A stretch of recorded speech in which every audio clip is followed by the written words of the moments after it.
sports scene, it's a party in Seattle as the Seahawks have secured their second Super Bowl victory behind a historic performance from former USC QB Sam Darnold.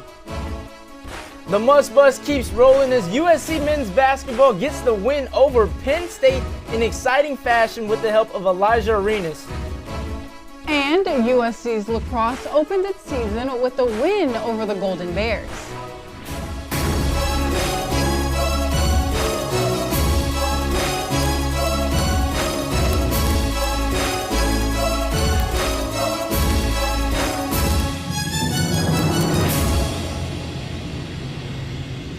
I get really emotional about it because I am a diehard Seahawks fan. So seeing all of this, Seahawks!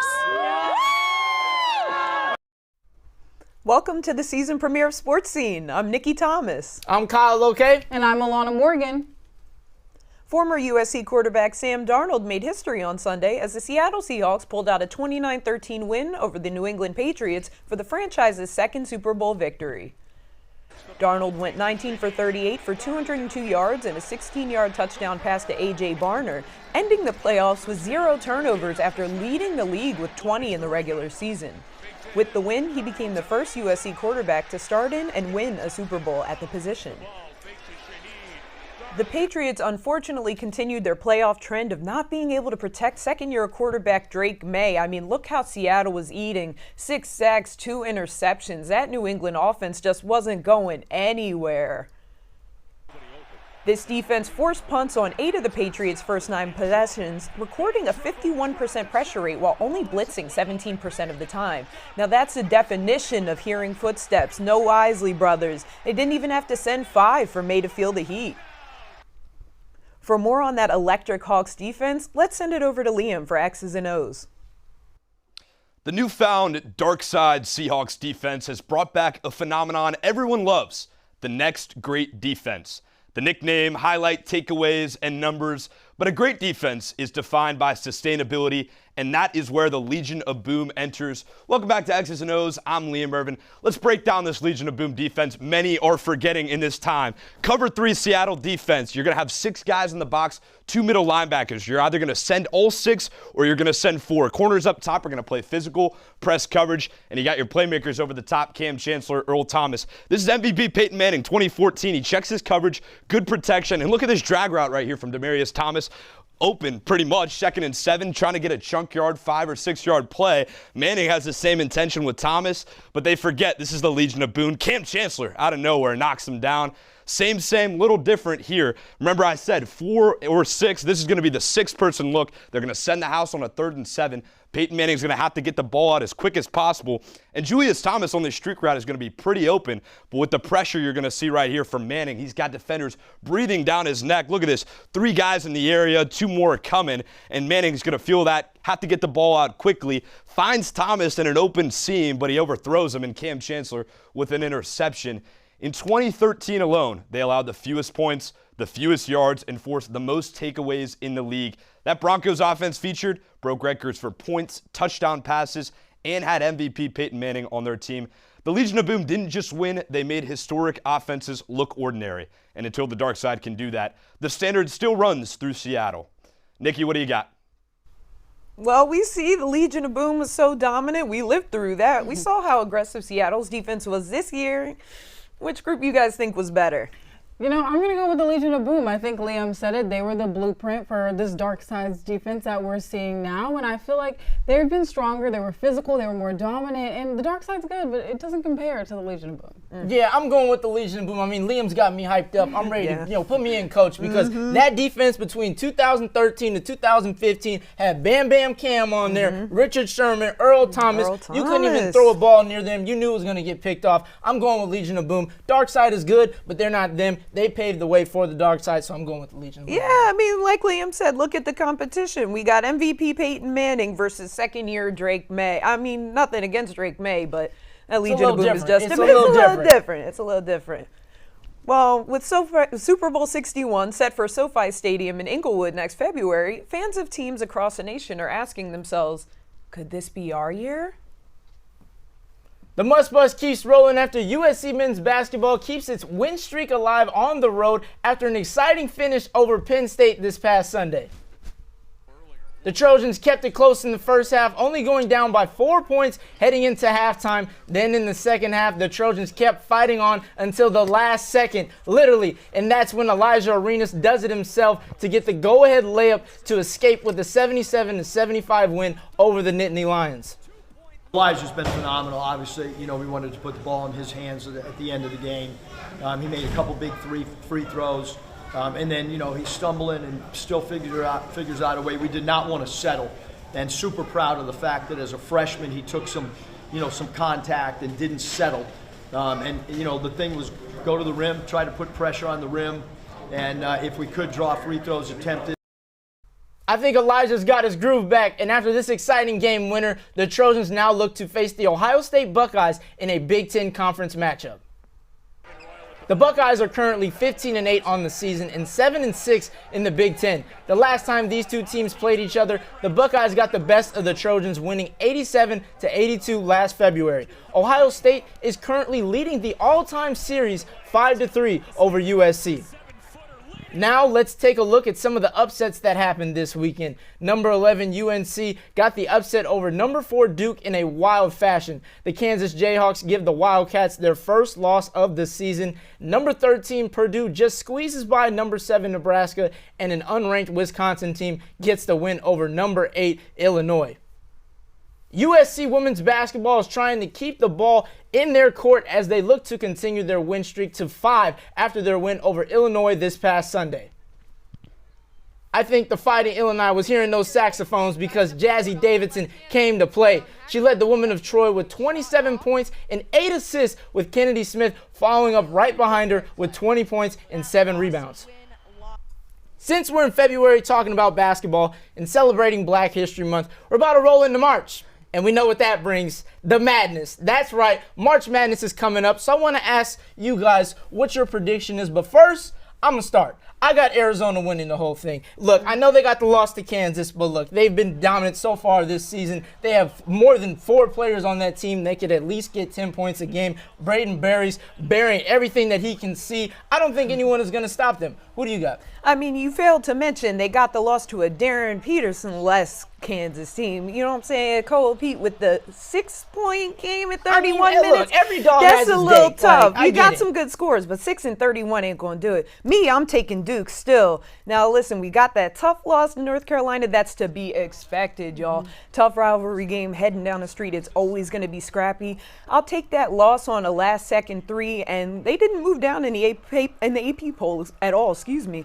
Maybe the AP voters know something I don't know. So we'll see. You know, I'm going different from both of you. I'm going with Michigan. They only lost 1 game this season, and that was their season opener. So they learned since then. They're undefeated on the road. Not only are they good offensively, they're elite defensively. Not only that, their size, they have players from 6'9" to 7'3". They're just a really strong team. They had around 44 rebounds against Ohio State. Very strong, and I honestly think they're going to take it all, but we'll see. We'll see. Look, Arizona ranks in top 10 in defense and offense. I think I'm going to be right. But we've talked about our predictions for the men's side of March Madness, but now let's go to the women's side. Alana, who do you have winning it all this year? Yes, this year for March Madness, I'm going to go with, I obviously have the Texas Longhorns. Yeehaw. It's not just because my family's from Texas, but the Texas Longhorns, they've been really good as well. They're undefeated at home. They have a lot of star power. Madison Booker, leading scorer for this team. Not only that, they've been consistent. They're physical. They're able to force turnovers. That is something that you need. I feel like they're going to have a great run in March Madness, and I think they're going to win it all. So before you guys get your picks going, I think I'm going to be right. I don't know. I got to ride with Dawn. I got to go with South Carolina. Great margins of victory since that loss to Oklahoma a few weeks ago. The only 2 losses they have this season have come to ranked teams, and Joyce Edwards is just rolling, averaging just over 20 points a game. She absolutely destroyed USC when they played at Crypto.com Arena earlier this season. I'm taking SC. Look, right with Dawn, that's cool, but that's not going to stop UConn. I mean, they've been dominant all season long. You just like the number one. You only like the number one team. That's okay. You just picked the number one. Did we just see a number 1 team win the Super Bowl? So wait, look, 25-0. Sarah Strong leading in almost every major category, averaging 20 points, averaging 8 rebounds. When it comes to women's basketball, no one's going to stop UConn. I mean, they're the best team. They've been the best team. They've shown that. Gino's going to show why he's the best coach, and we'll see what happens. But they play together as a unit, and that's why they're going to win it all. we'll see if our predictions are right as we head into March to see who's going to be the last man and woman standing at the end of the tournament. But we have an exciting weekend coming up here in Los Angeles. Absolutely. So speaking of basketball, we're just 2 days away from All-Star Weekend. Now, there's a twist this year. The All-Star Game now features a 3-team U.S. versus World round-robin tournament. You've got the USA Stars, made up of the league's rising All-Stars, and the USA Stripes, featuring the veterans who have earned their stripes, and the World Team, highlighting the top international players. Each team will play against one another in 12-minute games. Now, Kyle, Nikki, I have to ask, what do you guys think about the format? I like it. I feel like in the past year, the All-Star Games has gotten a little flat, East versus West. We need to change it up. The Olympics is here. This is good. Yeah, East versus West isn't really driving the needle for me that much. I like the USA versus World format. The problem is the World Team is just so good. I feel like even if you combine both of the Team USA teams, I know Shai Gilgeous-Alexander is not going to be playing in the All-Star Game, but that Team World, that starting lineup, you cannot pick a better starting lineup. Yeah, I think this format is terrible. I think it's garbage because we already know what the two teams are going to be. It's simply going to be Team World versus Team Stripes, and that's the OGs versus the guys from another country. And we're going to see how you don't believe in the young bloods. Look, the young bloods got it, but when you compare it to a LeBron, or not that LeBron is at his top of his career, but I'm just saying Curry's not going to be playing. Curry's not going to be playing, but look at Team World though over Anthony Edwards and Jalen Duren. I get it, but look, it's not going to be strong enough. I mean, yeah, Team World, Giannis, for example, Luka, Wemby, list goes on and on. Like you said, Curry won't be playing for the NBA Stripes, actually. And then LeBron, not a starter. Let's talk a little bit more about that. How are you guys feeling about that? I mean, you did just kind of. It's time. I expected it. I don't think you can. He's 41. I mean, every dog has his day. Father time catches up to everyone, and right now it's catching up to him. Oh, that's a little. That's strong. That's the reality of the NBA. When you're the GOAT, you don't get a little wiggle room. Yeah, you do, but he's had wiggle room for 23 straight seasons. That's why he's been an all-star every year. For like 3. When people say you're only as good as the last thing you've done, they mean it. Because you kind of just said he needs to go be a father and didn't really. Well, I mean, look, he had an interview against when they played the Thunder last night, or a couple nights ago, and he said that, they're a championship team, we're not. Look, he's already in every DraftKings commercial with Kevin Hart. He's on his way out, and I wouldn't be surprised if he retires this year. Oof. Okay, well, you heard it from Kyle. It's going to be an interesting one, and we are excited to see how it plays out. Still ahead, Trojans women's lacrosse opened the season with a win against UC Berkeley, and men's volleyball is on a 7-game winning streak. We'll have more after the break.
USC women's lacrosse sets the tone early in their season as they mark their territory against the Bears. Nikki, what were you were there. What were some of the things that you saw? Thanks, Kyle. This Sunday, I went out to Rawlinson Stadium for USC women's lacrosse's season opener against Cal, and the Trojans put on a show at home. It's a beautiful Sunday here in Los Angeles, where we just wrapped up USC women's lacrosse's inaugural game at Rawlinson Stadium against the Cal Golden Bears. Plenty of alumni in the building to celebrate this season opener, and this was aggressive from the opening draw between these two old Pac-12 foes. 5 hat tricks in this one, 2 for Cal, 3 for USC. And actually, Cal attack Emily Mose scored 3 goals in just the first period alone. But the story of the game in this one was that aggression and time of possession for USC.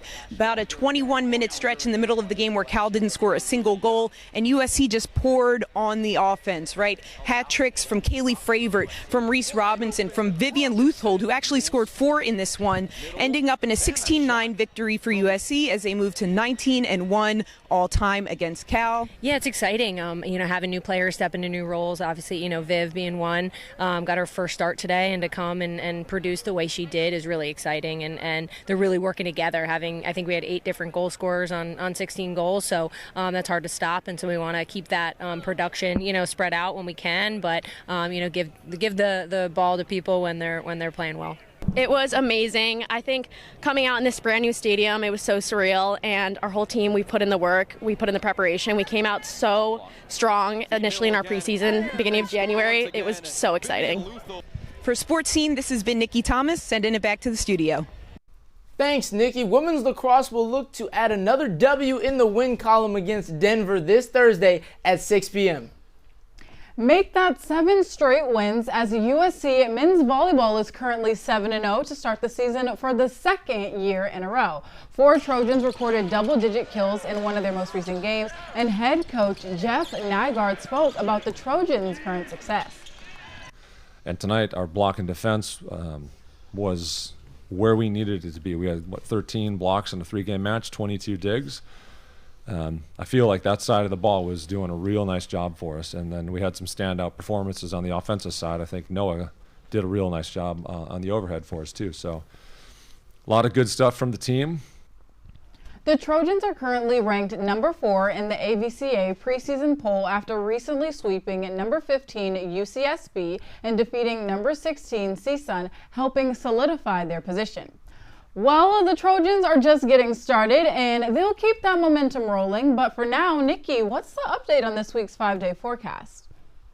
Well, it's a gloomy few days in Los Angeles, but plenty of sports on if you're staying inside. Starting later today, men's basketball. Look at the drive. Look at the finish. Elijah Arenas finishes with 24 in this win over Penn State this weekend. They'll have Ohio State later today. Then women's basketball versus Indiana, 4-game win streak. And Jazzy Davidson, Big Ten Freshman of the Week honors.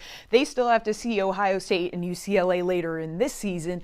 Friday, men's volleyball versus Irvine, 7-0 start like Alana mentioned. Klein to Roberts for the kill. Wesley Smith, MPSF Defensive Player of the Week. Keep an eye on that. Saturday, baseball versus Pepperdine, opening the season. And the Trojans return to Day-Doe Field after 2 seasons away at Great Park in Irvine. A lot of exciting Big Ten baseball play coming up this season. Sunday, we rounded out with women's lacrosse at Rawlinson Stadium. It'll be the 3rd of 9 home games at Rawlinson this season. Obviously, getting the win against Cal this past weekend. That is our 5-day forecast. Let's throw it over to Casey and Terrence for Trojan of the Week. Welcome back to another semester of Trojan of the Week. And we're here in Studio A. I'm your host, Terrence Holton, joined alongside by Casey Kausner, my fisticuffs partner. And I'm stepping into the arena for my Trojan of the Week, Elijah Arenas. Alongside, Arenas dropped 24 points on nearly 50% shooting, including 11 points in the final 4 minutes of the game against Penn State, and the game winner in a gritty road win, much needed for the Trojans. Well, that's a good pick, but you know what? I'm running with a little bit of pizzazz, and I'm going with Jazz. Jazzy Davidson had a career-high 27 points at Illinois. USC won its 4th game in a row. Not to mention, Terrence, Jazzy Davidson against the Fighting Illini, 2 rebounds, 2 assists shy of a triple-double. If we go back to the game before that, which was also this week, so fair game, 21 points against Northwestern, and she shot over 45% in both those games. Look, Terrence, the women of Troy on a 4-game win streak, that's more than the men winning 3 in a row, so I know math. Oh, you know math? That's good to hear. All right, let's hear it a little bit from you first, though. Your case instead of Elijah Arenas, because I know you like Elijah really Arenas. good case. Okay, let's hear it. I have a really good case. I don't think you do. So Jazzy Davidson is sharing scoring opportunities with Kara Dunn, who's on the best stretch of her career.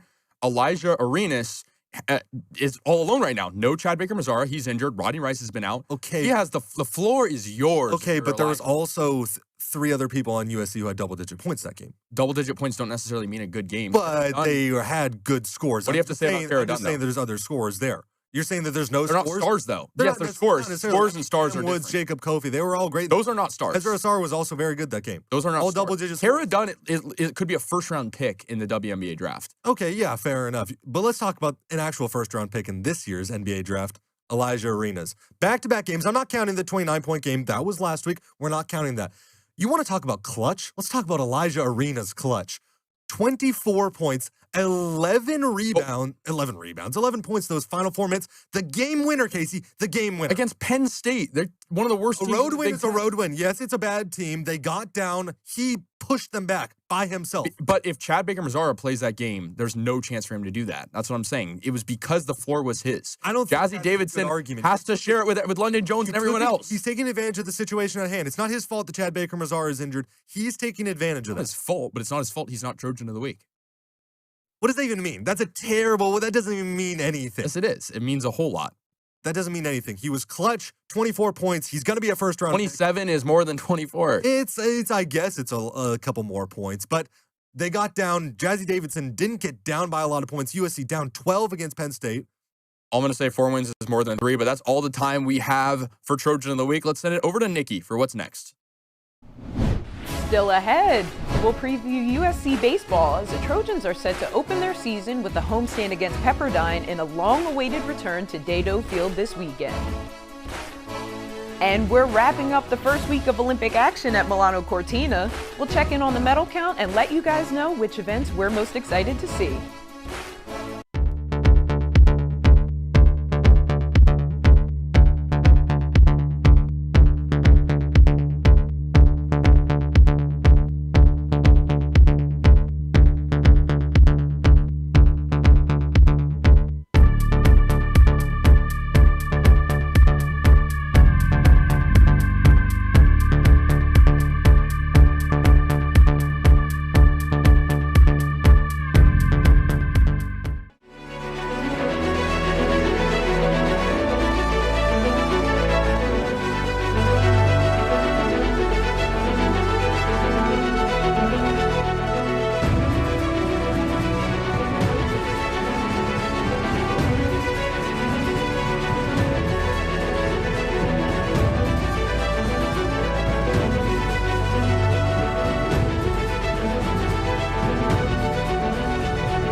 Well, spring is almost here, and you know what that means? It's baseball season. Now, USC baseball gets things going this Friday with the series against Pepperdine, at the historic Dado Field, which is currently under construction. Nia has more insight on the upcoming season. Take it away, Nia.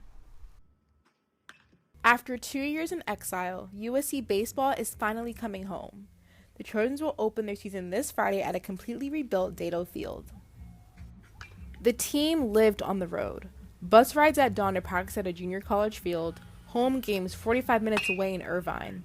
Hotels became their second home. But now, the wait is over.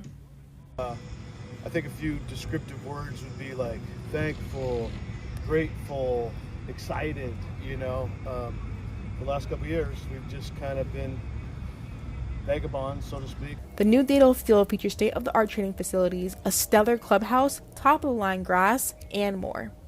Certainly have to give the grounds crew all the credit in the world because this is a major league surface. I think a lot of people have green grass and a lot of people have dirt, but the the flatness, the flushness, the way the dirt holds and sustains. I mean, we could play on this for 2 hours and everybody could have metal spikes on, and you'd think we were all in slippers. For head coach Andy Stankiewicz, this moment is surreal. This is kind of cool because a long time it was just on paper. So I'm used to like conceptualize what it's look like, and now come out here and see press box going, and see the concessions, and see Flag House. It's just like, again, it's real. The program's model has been brick by brick since Coach Stankiewicz took the helm in 2023, and his arrival saw the program accomplish feats they hadn't in decades. With all the bricks now laid, it's time to capitalize and settle in at home. I'm Nia Satterfield-Brown reporting, sending it back to Sports Scene. Thanks, Nia. Well, Kyle, Nikki, before we get into players, what are you guys the most excited for this season? Honestly, I think the Big Ten competition. USC went 18-12 in the Big Ten last year, but Oregon has got a bit of a chip on its shoulder after a tough finish last season. UCLA across town, they're going to be tough. They're going to be tough. Last season, as a team, they hit 296 as a team and went to the men's College World Series. So I'm really, really worried about the Big Ten competition. Who knows? Maybe USC will get some of that mojo back in the return to Day-Doe Field, but the competition is fierce. Yeah, I think what we saw last season from them in the tournament, they got bounced out by Oregon State. They went pretty deep in the playoffs, but now this is a completely different team. They lost Ethan Hedges, Dean Carpenter, but I think some of the players are going to be able to step up. I got my eye on Adrian Lopez. He was batting above 300 last season. I think he's going to be able to continue that momentum, and we'll see what the Trojans do, but I think Andy Stankiewicz got it. Absolutely. Like you mentioned, they lost some players, but they also have other players like Mason Edwards or Augie Lopez. I was able to interview and talk with him about this season as well. Lot to look forward to, but baseball will take on Pepperdine for the first home series of the season on Friday, so you don't want to miss it. Well, we are now in the thick of the 2026 Winter Olympics, and with 7 medal events happening today across 9 sports, it's going down at Milano Cortina. Let's take a look at the medal count. Norway leading the way with 13 and host Italy right behind with 11. U.S. with 10, Japan following up with 8, Switzerland with 7. Opportunities today to medal in alpine and freestyle skiing, speed and figure skating, Nordic combined, biathlon and luge. So these numbers are subject to change. Well, let's talk about it. What events have y'all been most excited to look at this week? I've been excited to watch that downhill skiing. I mean, Breezy been making it look easy. Breezy Johnson, she got the goal for Team USA. She was cutting her time down on that hill. And I read that when they leap from the start of the hill before they come down, it's about the length of a football field. So they're in the air for about 100 yards. I mean, it's been exciting, obviously, with the unfortunate loss of Lindsey Vonn. But I think just overall that event has really got my attention, as well as some of the figure skating. I know they've been going crazy. Oh my God, I'm super excited for figure skating. Ilya Malinin, man, that short program yesterday was crazy. You got the men's free skate coming up on Friday. We might see our first quad axel in Olympic history. That would be crazy. I've been watching speed skating. Now, Jutta from Netherlands just took home the gold. I don't know how they do it. Like, I kind of look at the sports and be like, what could I do? If I were to compete, what could I do? And the fact that they have to like bend over with their backs like that, my back would be done for. But I also have been watching cross-country skiing. I used to be a former track and field athlete, so I feel like when it gets to the running part, I can do that. I know that training is a little hefty. That's a lot. I've seen some of the behind-the-scenes, the videos for, like you mentioned, the skiing or when they're racing. But I mean, it's been phenomenal. But my favorite part so far has been Snoop Dogg on the sideline. This guy is everywhere. They gave him a 3-picture deal for the Olympics. We saw him at the NBA game. He was at the Olympics last year. SNOOP, himself has really been phenomenal, but I've had my eyes on this whole event so far. All right. Well, thank you for watching Sports Scene. I'm Nikki Thomas. I'm Alana Morgan. And I'm Kyle Loke. We'll see you next week on Sports Scene.